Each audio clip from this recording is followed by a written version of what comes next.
Assalamualaikum warahmatullahi wabarakatuh. Selamat pagi Ibu Editor Rosana Widasari selaku dosen fasilitator dan teman-teman yang telah hadir pada seminar hasil hari ini. Terima kasih atas kesempatan yang telah diberikan. Sebelumnya marilah kita haturkan puji dan syukur kehadirat Allah SWT yang telah melimpahkan rahmat beserta karunia-Nya kepada kita semua sehingga kita dapat hadir pada seminar hasil kali ini. Perkenalkan, saya Rizky Rabadan Fitra dengan NIM terlampir akan mempresentasikan hasil penelitian skripsi saya yang berjudul Implementasi Model Deep Transformer dalam memprediksi pertumbuhan kasus COVID di Indonesia. Dengan pembimbing satu saya Bapak Novanto Yudhistira dan pembimbing dua saya Bapak Profesor Wayan Firdaus Mahmudi. Pokok bahasan pada presentasi ini ada 6. Yang pertama pendahuluan, landasan kepustakaan, metodologi, perancangan, pengujian analisis, dan terakhir kesimpulan dan saran. Masuk ke bahasan pertama yaitu pendahuluan. Untuk latar belakang, lebih dari 4 juta kasus telah dikonfirmasi di Indonesia dan terus bertambah, berdasarkan data pada Worldometer per tanggal 20 September 2021. Pertumbuhan kasus COVID dapat diprediksi menggunakan Deep Neural Network, salah satunya menggunakan model Deep Transformer yang diusulkan oleh Wu et al. Tahun 2020, yang merupakan model tersebut juga pengembangan dari model Transformer yang diusulkan oleh Vaswani et al. Tahun 2017. Berdasarkan penelitian sebelumnya, belum terdapat penelitian untuk memprediksi pertumbuhan kasus COVID di Indonesia menggunakan model Deep Transformer. Oleh karena itu, penelitian ini menggunakan model Deep Transformer untuk memprediksi kasus COVID di Indonesia. Rumusan masalah pada penelitian ini ada 2. Yang pertama, bagaimana perancangan model Deep Transformer dalam memprediksi pertumbuhan kasus COVID di Indonesia. Yang kedua, bagaimana hasil dari model Deep Transformer dalam memprediksi pertumbuhan kasus COVID di Indonesia.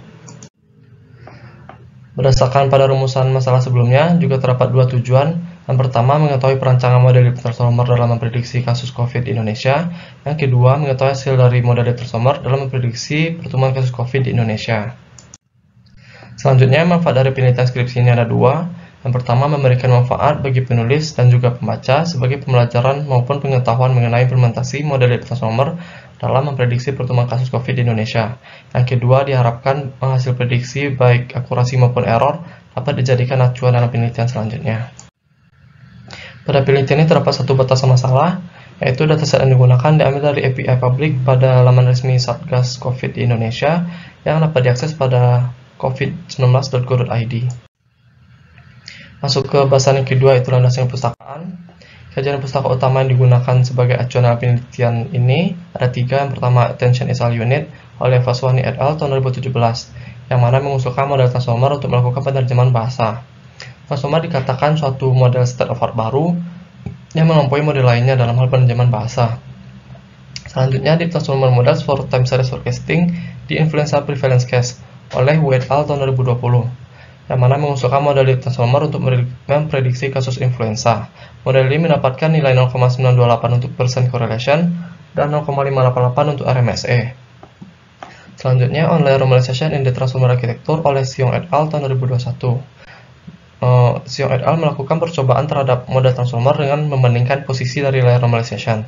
Didapatkan hasil bahwa transformer dengan posisi pre-layer normalization lebih baik dibandingkan arsitektur aslinya, yaitu menggunakan post-layer normalization. Selanjutnya masuk ke pembahasan model Deep Transformer.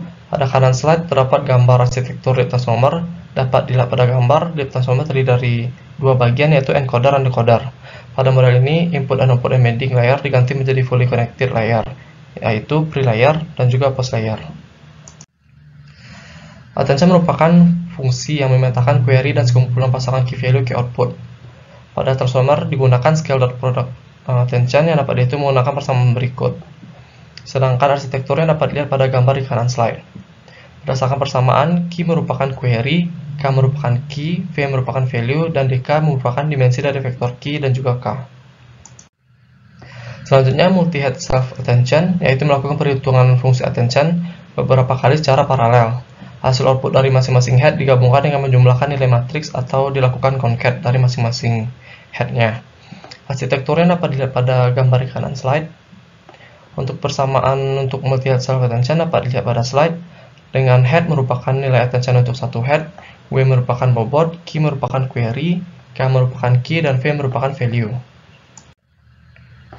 Layer normalization pada transformer dapat dilihat perbedaannya antara post-LN dengan pre-LN pada gambar di kanan slide. Arsitektur asli dari model transformer menggunakan POS-LN, yaitu layer normalization-nya diletakkan di antara residual connection, sedangkan pada pre-layer normalization, layer normalization diletakkan di dalam residual connection itu sendiri. Selanjutnya, normalisasi yang digunakan pada penelitiannya yaitu normalisasi min-max, yang merupakan teknik penskalaan yang tujuannya membuat jangkauan baru secara spesifik dengan batasan yang dapat ditentukan. Berikut persamaan dari normalisasi min-max, dengan A aksen merupakan data yang sudah dinormalisasi, A merupakan data asli, dan D dan C merupakan rentang bawah dan atas dari nilai baru. Pada penelitian ini digunakan MAPE sebagai ukuran kinerja dari prediksi. MAPE merupakan mempresentasikan persentase dari rata-rata absolute error. Berikut persamaannya, di mana E merupakan nilai error dari hasil prediksi, Y merupakan nilai sebenarnya, dan N merupakan ukuran dari data uji. Masuk ke bahasan yang ketiga, yaitu metodologi. Berikut diagram alur dari implementasi algoritma. Berikut tabel dari cuplikan data mentah atau data raw yang diambil dari API COVID-19 di Indonesia. Tabel ini merupakan hasil preprocessing data dari data mentah. Setelah di preprocessing dilakukan normalisasi min-max sehingga didapatkan hasil seperti pada tabel di kanan slide. Masuk ke bahasan keempat, yaitu perancangan. Berikut diagram alur dari pengambilan dataset. Selanjutnya diagram alur preprocessing data. Selanjutnya diagram alur dari pelatihan model. Selanjutnya diagram alur dari pengujian model. Terakhir merupakan diagram alur dari model itu sendiri, yaitu model deep transformer. Untuk perencanaan pengujian akan dilakukan dalam 2 tahap. Yang pertama, pengujian terhadap hyperparameter. Diadakan 4 pengujian, yaitu pengujian terhadap ukuran the model, jumlah blok encoder-decoder, terhadap dimensi dari feed-forward network, pre-layer dan post-layer, dan terakhir terhadap jumlah time lag. Setelah didapatkan hasil hyperparameter terbaik, dilanjutkan dengan tahap kedua, yaitu pengujian lanjutan, yang mana ada 3 pengujian, yaitu pengujian terhadap jumlah prediksi hari ke depan, pengujian terhadap jumlah fitur masukan, dan terhadap model STM dan RNN. Selanjutnya bahasan yang kelima, yaitu pengujian analisis. Untuk pengujian terhadap hyperparameter dilakukan untuk data 60 hari terakhir, dengan pengujian dilakukan beberapa kali hingga didapatkan hasil yang terbaik. Masuk ke pengujian yang pertama, yaitu terhadap ukuran the model. Dapat dilihat pada tabel di slide. The model yang diujikan ada 4 ukuran, ada 32, 64, 128, dan 256. Berdasarkan hasil dari pengujian, MAPE terbaik sama-sama diperoleh dari ukuran the model sebesar 64 untuk kedua jenis layer normalisasi. Oleh karena itu, ukuran the model 64 akan dijadikan hyperparameter untuk digunakan pada pengujian lanjutan. Selanjutnya, pengujian terhadap jumlah blok encoder-decoder dapat dilihat pada tabel pada slide. Kombinasi dari jumlah encoder-decoder ada 5, dan berdasarkan hasil dari pengujian, blok encoder dan decoder yang sama-sama berjumlah 2 mendapatkan nilai MAPE terbaik untuk jenis kedua layar normalisasi. Selanjutnya, pengujian terhadap dimensi dari feed-forward network, pre-layer, dan post-layer. Dapat dilihat pada tabel hasil dari beberapa pengujian dengan kombinasi yang berbeda. Didapatkan MAPE yang terbaik untuk model pre-LN, yaitu pre-layer berdimensi 100 dan sisanya 50. Sedangkan MAPE terbaik untuk model post-LN, yaitu FFN berdimensi 100 dan sisanya 50. Untuk kombinasi dimensi FFN pre-layer dan post-layer yang digunakan untuk pengujian lanjutan, yaitu MAPE terbaik dari rata-rata keduanya, yaitu FFN berdimensi 100 dan sisanya 50. Terakhir, pengujian terhadap jumlah time lag. Berdasarkan hasil pengujian, time lag 7 hari mendapatkan nilai MAPE terbaik untuk kedua jenis layer normalisasi. Dapat dilihat pada tabel pada slide. Hasil pengujian untuk jenis layer normalisasi berdasarkan keempat pengujian sebelumnya, layer normalisasi pre-LN mendapatkan nilai error yang lebih baik dibandingkan post-LN. Oleh karena itu, pre-LN akan digunakan untuk pengujian lanjutan. Pada pengujian lanjutan digunakan hyperparameter terbaik terhadap 60 hari data terakhir dari dataset. Pengujian jumlah prediksi hari ke depan dilakukan sebanyak 10 kali berturut-turut dan dihitung rata-rata beserta standar deviasinya. Sedangkan fitur yang digunakan pada pengujian jumlah fitur yaitu jumlah kasus positif, kematian, dan sembuh. Untuk pengujian terhadap model STM dan RNN digunakan satu layer dengan jumlah hidden layer yang sebanyak 16. Berikut grafik hasil pengujian untuk prediksi 1, 2, 4, dan 7 hari ke depan.